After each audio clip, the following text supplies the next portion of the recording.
Shabbat Shalom. I'm Rabbi Robert Barr, and I'm pleased that you're joining me and one another for this streaming Shabbat service.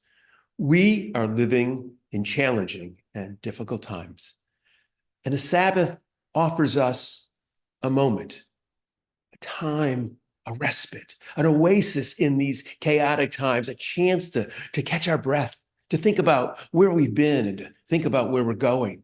So let the Sabbath be a time for believing in what could be and seeing with new eyes. In this serious world, let us take ourselves less seriously. In these harsh times, let us listen for a soothing word. While the world around us unfolds in an instant, let us judge each other a little more slowly. Let the Sabbath shine a light into a corner of ourselves where hope is renewed. Let us remember a reason to be joyful, a way to be gentle. Let the Sabbath be a time for opening up.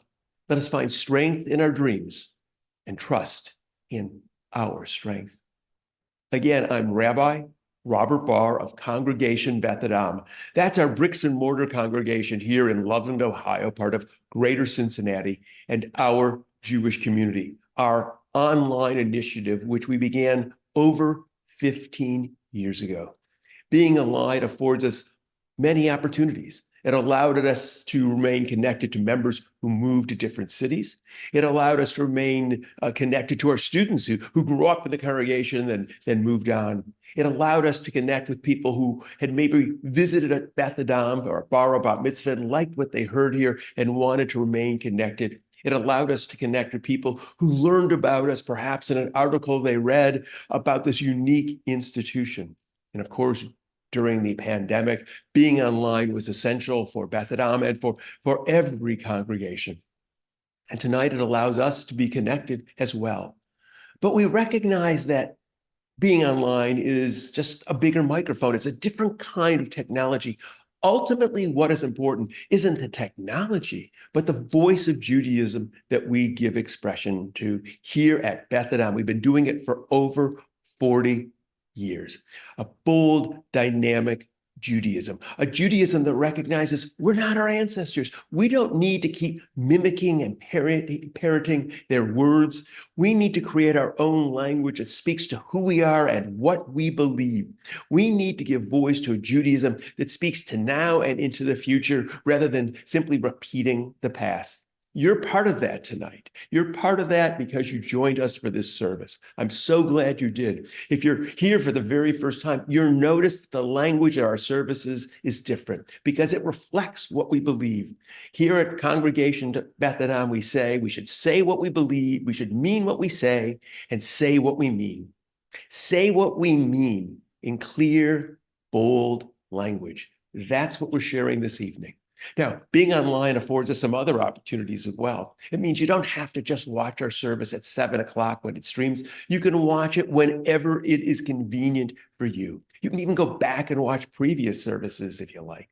It means people can chat, and people do that certainly on the bethadam.org website. People like to do that. You can leave a message if you're participating on one of our Facebook pages, our Beth Adam Facebook page or our Jewish Community Facebook page. Leave us a note. Let us know where you're participating from. It also means I can record a conversation at a different time and bring it to services tonight.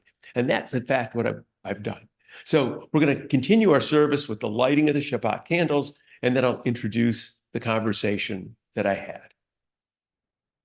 Night seats up from the ground. Light falls from the stars, distant and icy, ancient beyond all who came before. But the light of the Sabbath is warm. The light of the Sabbath is ours. The light of the Sabbath is of this time, of this place, of lives that know the past only in a dream. As we kindle these lights, we create a place of warmth. As we kindle these lights, we welcome this time for reflection. As we kindle these lights, we stake our claim. And while these lights burn, the time is ours. Baruch ha'or ba'olam, blessed is the light within the world. Baruch ha'or ba'adam, blessed is the light within each person. Baruch ha'or b'Shabbat, blessed is the light of the Sabbath.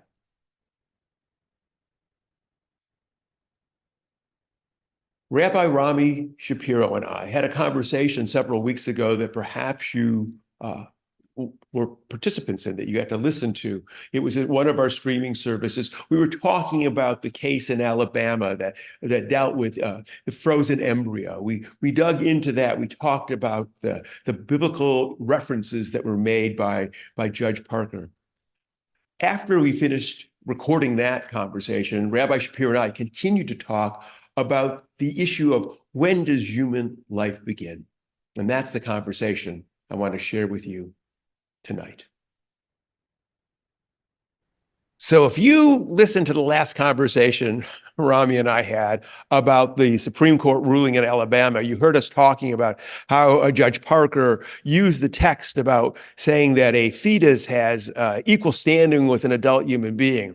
And as I said at the end of that conversation, Rami and I were going to continue talking, and in fact we did. And I thought I'd record our conversation, because what I want to delve in with you, Rami, right now is this whole conversation about this notion of when does this entity, whether it is a collection of cells, when the sperm and the egg first meet and they begin the zygote, when does that thing, as it slowly evolves and grows, move from being a collection of cells that has no rights to eventually having certain rights, and eventually having the same rights as a fully developed adult? Because you quoted in our last conversation from the story of Exodus, when the legal text, if you'd repeat that for those who may not have heard about the two men fighting and bumping into a pregnant woman. So the text from Exodus? Yes, please. So in the text from Exodus, it's a hypothetical legal case, that they're what if case. So two guys are fighting. There's a pregnant woman in their proximity, and accidentally the woman is injured in the fight between these two guys. She loses her baby. And the Bible says that whoever caused her to miscarry is liable for the miscarriage and has to pay a fine for the loss of the unborn child. The fine is paid to the woman's husband, because the unborn child is considered property, not the property of the woman, because the woman is the property of her husband. So the unborn child is the property of her husband. And so the money goes to the husband. If, however, the injuries are severe enough that the woman loses not only her unborn baby, but her life, then the crime is not, an accidental death of an unborn child payable, that requires a fine to be paid. It's a homicide. And it's a capital offense. And the person who caused the death of the mother is put to death. Right. There's no equivalency between the death of a fetus and the death of an adult woman. And and as I recall, I think the rabbis say up till, I can't remember how many days after conception, it's mere, as if it's water. Right. It's so I think this is one of the real important conversations, that when people say, when does life begin? That's the wrong question. I mean, cells are alive, right? Cells are alive.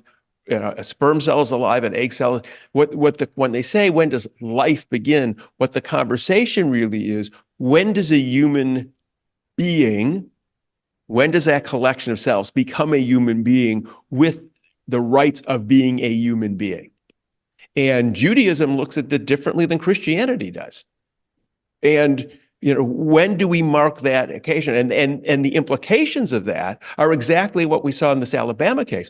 When you say a collection of cells has the equal rights of a full human being, then IVF and what happens with all those extra embryos, frozen embryos, becomes a question. It also is the same. It's going to come up with certain forms of contraception. That's why the same groups who would be opposed, who do these personhood bills, also are going to impose certain restrictions on certain forms of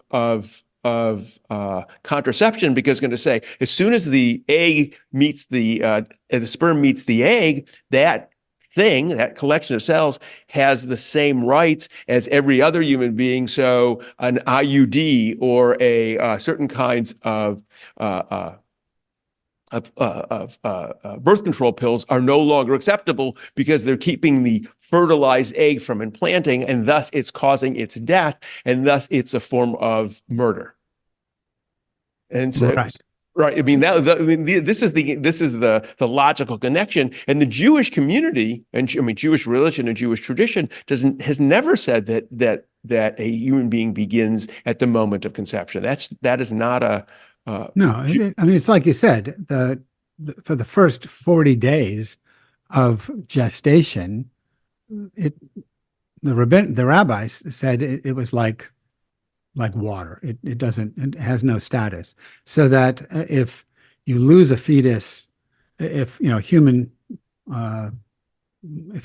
mother loses her fetus within the first 40 days, including the 40th day, and she, if she miscarries, there's no, it's not considered a person in any sense, so that the next child she has, that child is considered the firstborn. Mm-hmm. Now, in a society where being the firstborn carried a lot of social clout, and was important for inheritance and all kinds of things, this was a major stance. Right. So, if I'm the firstborn male I'm the firstborn in my family, if I died even at birth, my sister would not be the firstborn. There would be a distinction there. Right.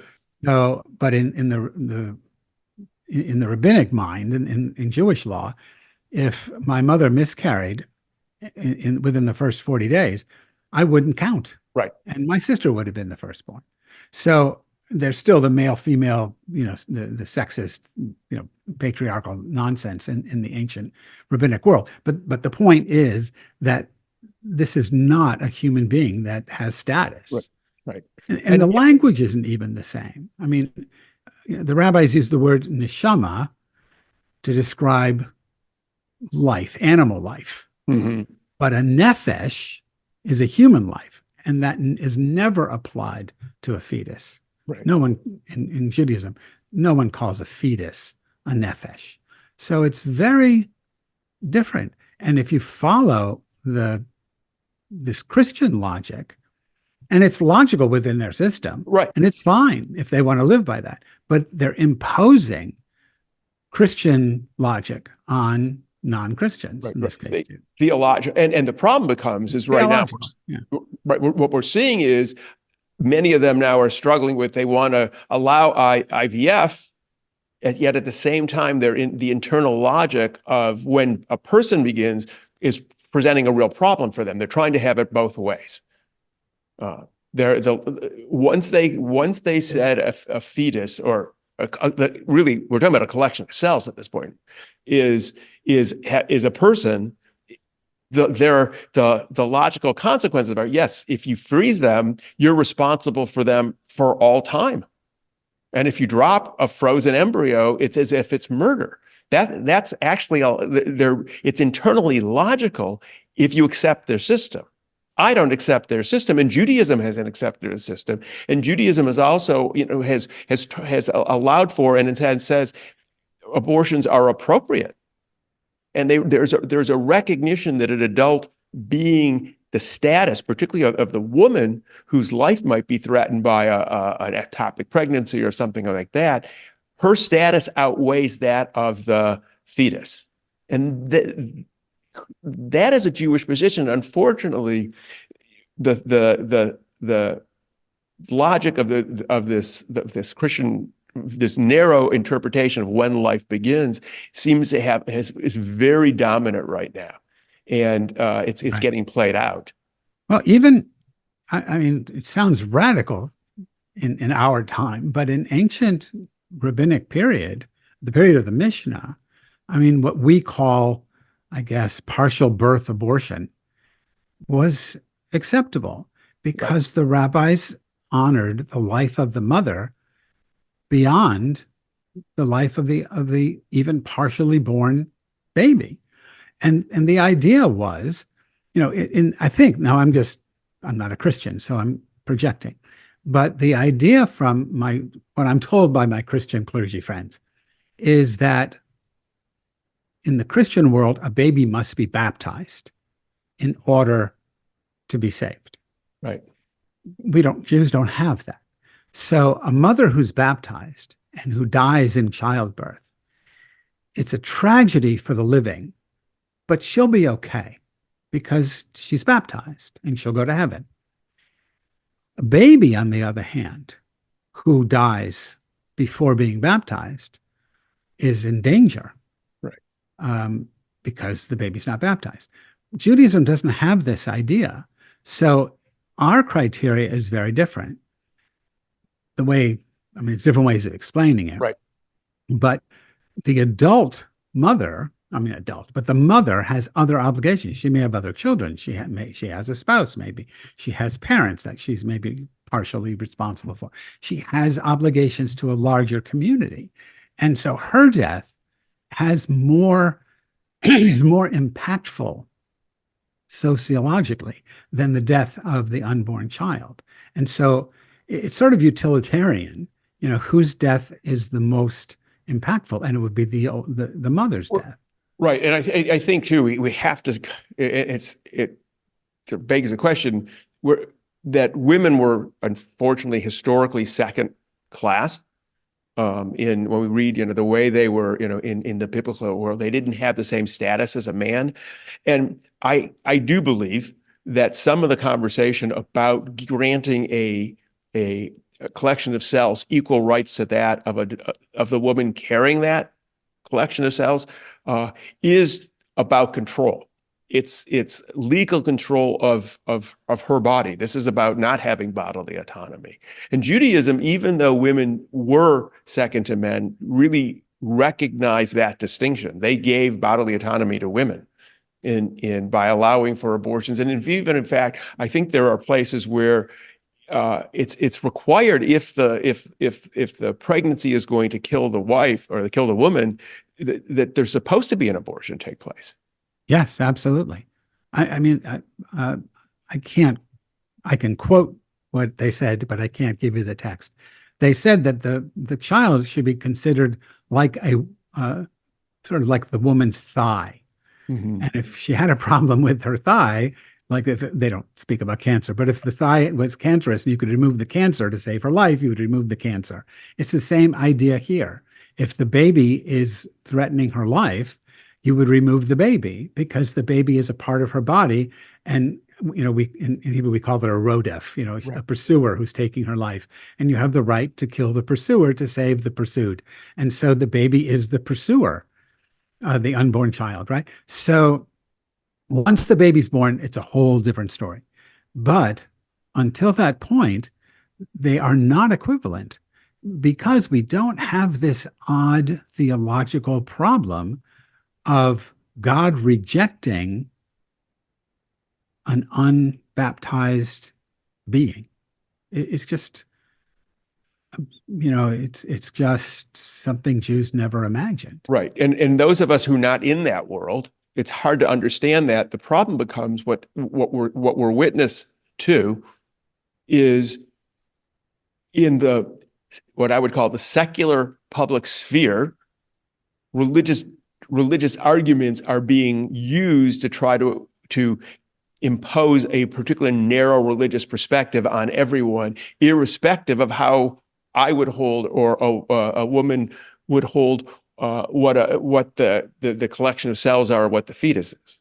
They're being told they can't have access to it. I still remember a conversation with my wife and I went to her obstetrician, her former obstetrician, I should say, a long time ago, and my wife had a miscarriage, and we said what would have happened if she had been wheeled in and he had to make a choice between saving the fetus or my wife, and he said, without missing a beat, the fetus. That was his theology. My wife said, well, I don't want you as my doctor anymore. He was more concerned about this being that may have never grown to fruition over and above of an adult human being. And I think it's really important to understand what we're really talking about. And the language is difficult because we do recognize, and you've been a congregational rabbi and a rabbi, when there is a miscarriage, there is grief and there is sorrow about the loss of the potential of life, and people grieve that, and we talk about that, but the legal status of the different stages are really important because the implications are profound, whether it's about IVF, whether it's about contraception, whether it's about the need to have an abortion if somebody is, if the woman is there's physical issues that need to be dealt with, rape or incest, that a woman should be forced to carry a child that's created by somebody who raped her, or incest, which is a version of rape. They should have that right to say, no, this is not going to happen to me. And the theology that we keep on hearing from the Parkers of the world that says this collection of cells has equal status to the woman is I think really reprehensible and harmful to many, many people. Yeah, it's just, I mean, you can't explain it. You can't really. People who are raised in that world cannot see the way around it. And people who aren't cannot understand it. Right. I mean, it's just, it's really, you're just talking past one another. And sorry, go ahead. No, that was it. I mean, yeah, and that's why having a separation of church and state in America is so important, that we're not trying to debate religious law. Now, it's important to say, if somebody holds the position that a collection of cells is equal to a human being, they have that right, and they can decide how they're going to live their lives and deal with that. If they don't want to use contraception, that's their right. In a secular society, we create the opportunity and space for everyone. But right now, we're fighting about, does that space exist? And that's what's so upsetting to me. Separation of church and state is again, we see it right now in this Alabama case, is essential to being able to function with respect for diversity of ideas, whether it's Christian or Jewish, or folks who hold no religious belief, that they don't have their book that they're holding up. They're trying to live their lives based upon their reason, their understanding of science and rationality. Somebody else's religious belief shouldn't be imposed upon them. And that's what we're seeing and watching. And this question of when does a human life get status people debate this all the time. And even science, right? That was part of the issue of when the abortion rule, Roe v. Wade, about, when could an abortion take place after it was about viability. Even science was trying to make a distinction. When it becomes viable outside the womb, the fetus, then it's granted different status than when it's not viable. That's the conversation that people are struggling with. There's viability, but that's still not personhood. Right. I mean, a lot of this is, there's a bill in Congress now, I forget how many, over 100 Congress people have signed on to it. This personhood law that they're trying to pass through, which would say that that a fetus is a person entitled to all the rights under the 14th Amendment, I think it is, but whatever. I mean, that's absurd. None of this stuff is easy. Right. Well, so if the logic of that is, if a woman gets pregnant and she does something, quote, reckless, causing a miscarriage, could she then be charged with murder because she did something reckless? So the example I'm thinking of, if a woman had her children in the car, right? She had children who were born. They were children, and she had been drinking and driving, and she caused their death, she would be held for a crime if she got into a crash and the children were injured or killed.